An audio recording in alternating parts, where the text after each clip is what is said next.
Sempat terseok-seok selama pandemi COVID-19 3 tahun terakhir, industri sarung Majalaya Kabupaten Bandung kembali menggeliat dan bangkit terlebih menjelang Hari Raya Idul Fitri 1444 Hijriah. Bahkan memasuki minggu kedua Ramadan ini, sentra sarung Majalaya diklaim sudah menjual jutaan pieces sarung ke seluruh Indonesia. Majalaya merupakan sebuah wilayah kecamatan di Kabupaten Bandung yang sejak dulu dikenal sebagai salah satu sentra sarung di Indonesia. Bahkan sebagian besar masyarakat Majalaya bermata pencaharian sebagai buruh di industri sarung, baik di pabrik besar ataupun industri rumahan.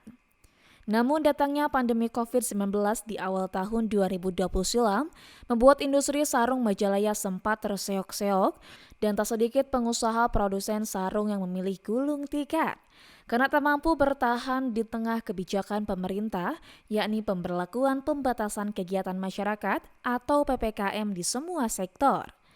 Namun pasca dicabutnya PPKM oleh Presiden Republik Indonesia Joko Widodo pada akhir tahun 2022 lalu, menjadi sebuah asa bagi para pengusaha industri sarung di Majalaya untuk kembali menggeliat dan bangkit.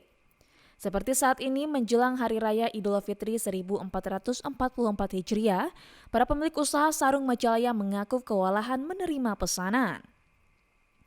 Bahkan di minggu kedua Ramadan ini, Persatu Industri Sarung Majalaya sudah menjual belasan hingga puluhan ribu kodi sarung.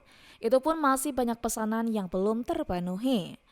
Rohimat, salah satu pengusaha sarung Majalaya, mengaku peningkatan pada masa kebangkitan industri sarung Majalaya ini mencapai 50%.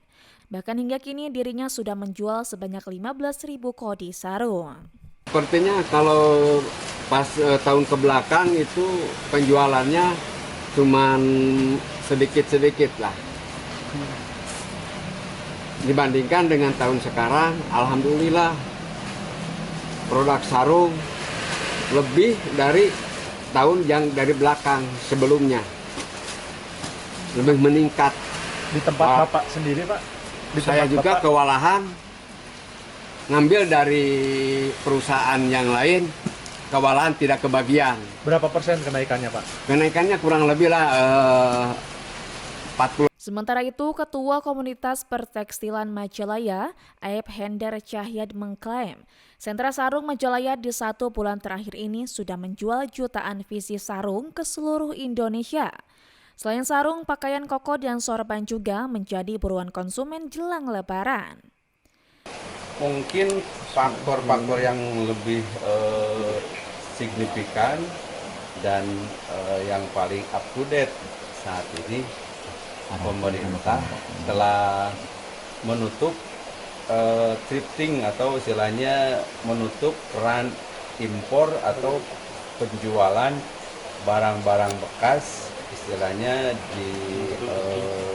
Di sisi lain, Aep mengapresiasi langkah Presiden Joko Widodo yang menutup keran impor pakaian bekas atau thrifting yang dinilai mengganggu dan bahkan membunuh perlahan produsen lokal.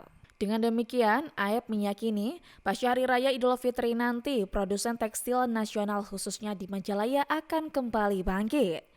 Diharapkan di masa kebangkitan pasca pandemi COVID-19 ini, pemerintah daerah bisa mendukung dan mendorong pemasaran produk lokal, terkhusus untuk sentra sarung Majalaya agar bisa kembali berjaya seperti puluhan tahun yang lalu.